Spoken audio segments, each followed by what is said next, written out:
Humans. We love to medicate. We love to medicate so much that we don't even consider half of the medications we consume as medication. The caffeine that I have with breakfast and the alcohol with dinner is just a fun addition to my day. It's not recreational drug use, and I can absolutely quit whenever I want. As much as we love to medicate, we're far from the only animals in this kingdom that do it. It's a pretty wide world of animals figuring out that some plants or other animals have medicinal properties and can be used to treat various ailments, so let's explore the world of self-medicating wildlife, and I hope you brought an up-to-date prescription.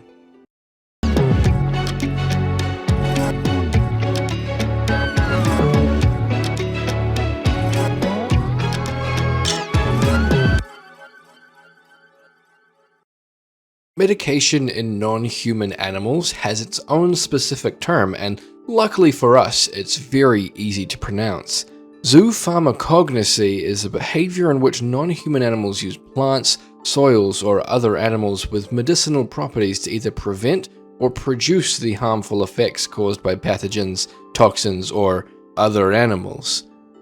An easy example here is if you've ever seen your pet dog or cat eat grass when they're feeling ill, which may either force them to vomit, relieve constipation, or perhaps just taste nice. We aren't fully sure. This form of zoopharmacognosy is, by all means, self-medication. The reason I'm calling it self-medication is because licensed professionals aren't prescribing dogs 50 cc's of grass for their tummy aches. Many wild animals eat things for digestive discomfort. On a slightly larger scale than cats and dogs, Alaskan brown bears will swallow carex leaves whole in the spring in order to expel any parasites that may have wiggled their way in while they were hibernating. On the whole, the advantages of self-medication are clear. It gets rid of the things that make you sick, and while eating things that make you feel better is relatively widespread in the animal kingdom, it can be rarer to see other forms, especially the treatment of open wounds. Meet Rakus. He's a Sumatran orangutan, which means he is less related to humans than chimpanzees or bonobos. This isn't important, I just find it a little more interesting to see human-like behaviors in our second cousin rather than our first, you know? Rakus sustained a pretty bad-looking facial wound just under his eye. He then sought out the leaves of the yellow root plant, which is known in some Indonesian cultures as an antibacterial and pain reliever. Rakus chewed the leaves of this plant and rubbed the juice into the wound before packing the wound with the leaves he had chewed into a sort of mesh or almost paste made of solid plant material to cover it in a similar way we would pack gauze under a bandage into an open wound. Rakus himself is not originally from the reserve where he was observed doing this, and none of the other orangutans in the reserve have been seen treating their wounds, so the current thinking is that this is a regional behavior in orangutans that Rakus learned wherever he's from. We don't know, so we also don't know where to go and look to see if other orangutans know about this, but such a complex behavior is likely learned generationally and taught to their children. There are other reports of chimpanzees putting insects on wounds, but it's unclear if these treatments are actually beneficial or if this is just something that they do almost traditionally. Perhaps humans aren't alone in believing something is medicinal with no evidence, or perhaps we aren't alone in actively testing and trying new treatments to see what works. The going theory is that these were flying insects with anti-inflammatory properties, but because the bugs were squeezed before applying to the wounds of others, we can't identify the insects just yet, so we're left playing the classic game of who's that anti-inflammatory flying insect? Outside of apes, a capuchin monkey was observed putting sugar syrup on a stick to treat their child's wounds in captivity, which would be so fascinating to see, but captive animals tend to learn new behaviors off of humans and then apply it to their lives, so it's still unclear about whether or not this is a behavior that they naturally have. Either way, it's still very interesting to see an animal be able to learn these kinds of behaviors, and it shows pretty crazy intelligence from a smaller primate, but we can't really call it a wild behavior in this case. Part of the reason why not so many animals have been observed treating their wounds is the intelligence required to be able to work these things out, but many animals simply heal better than us. They're born with inbuilt medicating substances, or they're part of a collective where the individual is not treated as important enough to save. Unless you're a Matabele ant, of course. I didn't realize that one of my favorite movies as a kid, Ants, with a Z, came out in 1998. But having watched this again as an adult, yeah, this movie looks like it came out only 5 years after CGI was first used in a major film. I really enjoyed Ants when I was young, a lot more than A Bug's Life, which was a very hot take on the playground. In this movie, the ant colony goes to war against a termite colony. This scene is a massacre.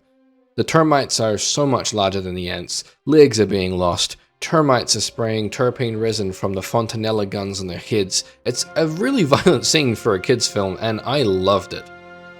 Scenes like this are very real though, minus the little hats. Matabele ants are termite-eating raider ants that have spread across most of Central and Southern Africa. If you didn't know any better, they just look like your everyday house ants, except much larger. And they have to be able to go to war with termites between 3 and 5 times a day. This hyper-aggressive hunting behavior isn't their only key to survival and expansion. On the warpath, ants will consistently lose limbs. Ants in general don't necessarily lose their lives when they lose a limb. In fact, many ants produce an antimicrobial goo that they coat on the wounds of other ants, but there is a 1 in 3 chance of not surviving the mandibles of a termite removing a leg, because their mandibles don't let go, even after the termite has been killed. In these cases, the Matabele ants perform amputations to remove the trapped termites. The casualty rate of Matabele ants losing their limbs like this are near zero compared to the 1 in 3 chance of losing their lives in most other ant species. The wounded ants and their deceased termite attackers are even brought back to the nest for the surgery, something akin to transporting a wounded soldier to a medical tent to perform with the necessary equipment. The real reason for this is probably more about bringing the termite back to the nest so they can eat it, and then they kind of remove the ant from the termite as much as removing the termite from the ant, but it's still pretty astonishing that these ants focus so hard on ensuring that their comrades in arms are more likely to survive these attacks. These aren't the only species of ant that perform amputations as well. Carpenter ants have been observed doing this. In fact, ants do a lot of medicinal work, and it even plays into their architecture. The application of medicine is generally categorized into 2 forms: prophylactic and therapeutic. So far, we've looked at therapeutic medicines, that's treating illnesses after they occur, but some animals take the prophylactic approach to prevent the illnesses from occurring in the first place. Wood ants build their nests incorporating conifer resin into the construction, which is a substance that defends against the bacterial and fungal infections.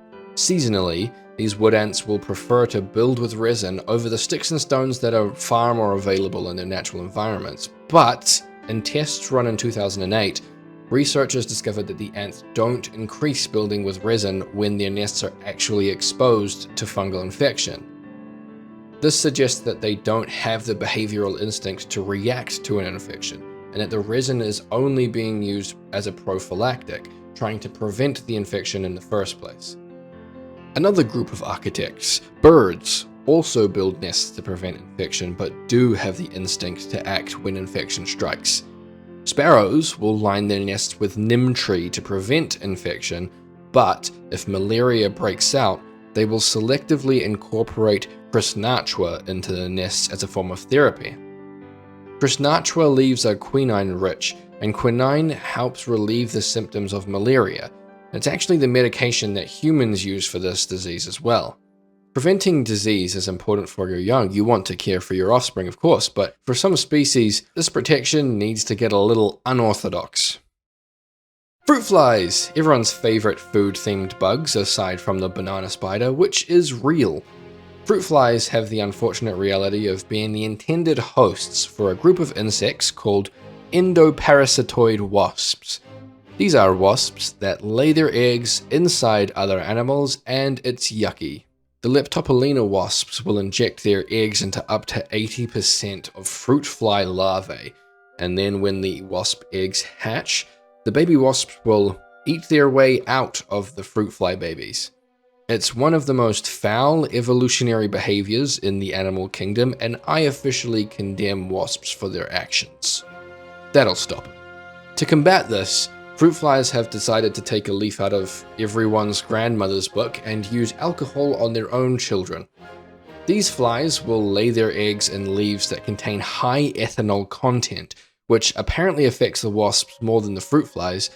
The wasps will overdose on the ethanol, and still a lot of fruit flies will lose their lives, but less than they would without the alcohol, and the flies get to take a bunch of wasps down with them. This is referred to as transgenerational prophylaxis, where the species is attempting to prevent future outbreaks of parasitic wasps in a different generation rather than in themselves. They aren't the only animals that use plant for reproductive health, though.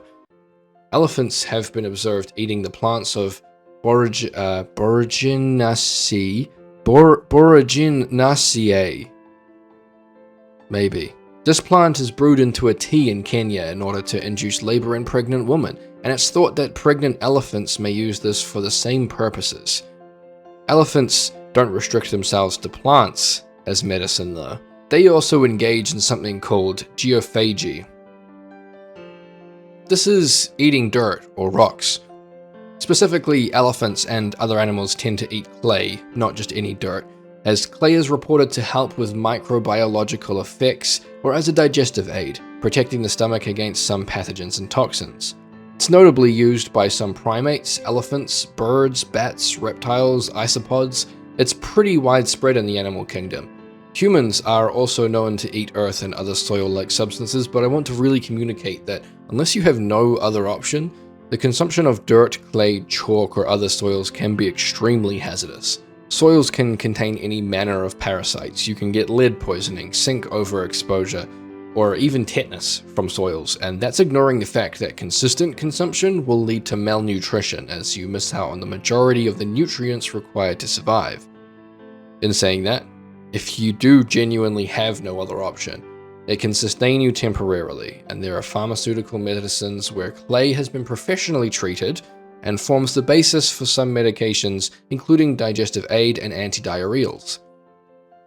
While clay might not be the most effective medicine for protecting from parasites and other bugs, there are animals that use bugs for other bugs. Anting is a behavior most common in birds. This is when a bird will rub ants on their feathers, which contains substances like formic acid, which is what I like to call an everything aside. It protects the birds from insects, ticks, fungi, bacterial infection, and this behavior has been observed in more than 200 species of bird, and it's thought to be a behavior that most birds on the planet will use. It's interesting to use bugs to protect from other bugs, but it also begs the question of, does this count as tool use in birds? We know several birds around the globe that use tools, but does rubbing an animal on your body count as tool use? If so, then most birds can be considered tool users, right? Strangely enough, ravens, which are known to be tool users already, will often not use the ants as tools. They'll actually kind of lie down next to the ant nests and let them crawl all over them while shaking their head real violently to stop them from crawling on their face. Alternative methods of the same thing. Some birds don't restrict themselves to ants either, but also include millipedes. Capuchin monkeys, which aren't birds, will use both ants mixed with their own urine and millipedes, which act as an insect repellent, particularly for repelling mosquitoes. It's just like when you put on a citronella candle, except the millipedes are both toxic and carcinogenic, which means they increase the risk of cancer in these monkeys. Despite the risk of toxins and carcinogens, it seems to be pretty effective, and supposedly a millipede has enough chemicals for 4 capuchins, so it's a relatively convenient solution as well, because you only have to catch 1 millipede for you and 3 buddies. Lemurs also use millipedes, but on the island of Madagascar, we start to get a slightly different form of millipede. Black lemurs were observed in 2016 gently biting parts of a millipede before rubbing secretions on their skin and fur. Nothing crazy here so far. The millipedes contain benzoquinone, which is an insect repellent, and a natural pesticide. We know that other primates do this, but these millipedes also carry something fun called cyanide in their skin, which is a dangerous poison. These lemurs have been observed taking a little while longer to recover from the experience of consuming these toxins, where they spend time drooling, squinting, and seemingly just high on the millipedes. From what I can see, this behavior might take a little more research until I'm 100% convinced that the lemurs are taking narcotics on purpose, but the evidence so far points to yes? The reason for my hesitation here is that purposefully taking drugs for fun is pretty rare outside of humans, and there are countless myths about other species taking substances for their own enjoyment. In the 1974 documentary Animals Are Beautiful People, footage was shown of elephants seeking out the marula tree in order to eat the fermenting fruit on the ground, which contains alcohol. These elephants got drunk as a skunk and proceeded to stumble around and become a bit aggressive, much in the same way many humans do when consuming alcohol. Unfortunately, these elephants were actually partially sedated by the film crew in order to make them seem intoxicated, and they weren't at all getting drunk from the fermented fruit. When you think about it, it's also a wild concept to think that there could possibly be enough fruit on these trees to get an elephant drunk. One bottle of wine takes approximately 400 individual grapes to produce, and depending on the human, it could take between 1/4 of a bottle to 2 or 3 entire bottles of wine to become drunk. And that's with an average body weight of between 60 to 140 kilograms. Elephants start at 1.5 tons. It's insane that we collectively, including myself at one point, believed that these animals were getting themselves drunk off of one tree's worth of fruit. There are some animals that definitely do consume medication for recreational purposes though, but not normally without human intervention.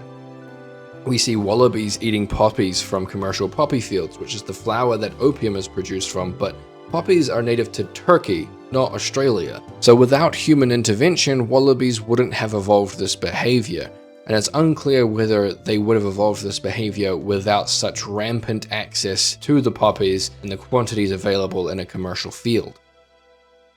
Other animals we aren't so sure which came first.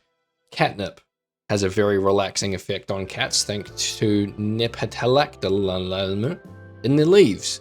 It also has a relaxing effect on humans if brewed into a tea. In medieval manuscripts, the plant is referred to as Herbacitaria, acknowledging that the plant was already related to cats at this point. It's also a native plant to the same region as Felis sylvestris, particularly Felis sylvestris labica. This is the African wildcat, which is considered the primary ancestor of modern house cats. Catnip may be one of the rare occasions where an animal does selectively seek out recreational substances, but we can't know for sure at this stage, and the origin leading back to human consumption first is still a valid theory. Humans do seem to do it the most. Humans consume caffeine, nicotine, alcohol, and that's before we get into anything stronger. This doesn't mean that animals aren't affected by these chemicals in the same way we are, quite the opposite, in fact.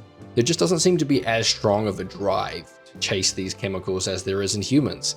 There could be many reasons for this, but two that I believe strongly in is our ability to learn from other species and pass information between cultures. The Ethiopian legend goes that we first learned to prepare coffee after watching goats consume the fruit of the Arabica plant. The goat herder named Koldi then brewed a drink using the berries, which he reported to a monastery as having helped him remain alert through evening prayer. By the 15th century, coffee was not just in Africa. It was also being grown across the entire Arabian Peninsula before spreading globally, passing from one culture to the next. Our unique ability to communicate that knowledge and learn from the other species we encounter has led to us having a more global understanding of where the natural world can provide medicines that are prophylactic, therapeutic, and recreational. But we certainly aren't the only pharmacists in the animal kingdom. Thanks so much for watching. I'm Ben the Quasi-Ecologist. This is the natural world explored, and until next time, stay curious, friends. Another group of architects, birds, also build nests to prevent infection, but do have the instinct like the Timberlake.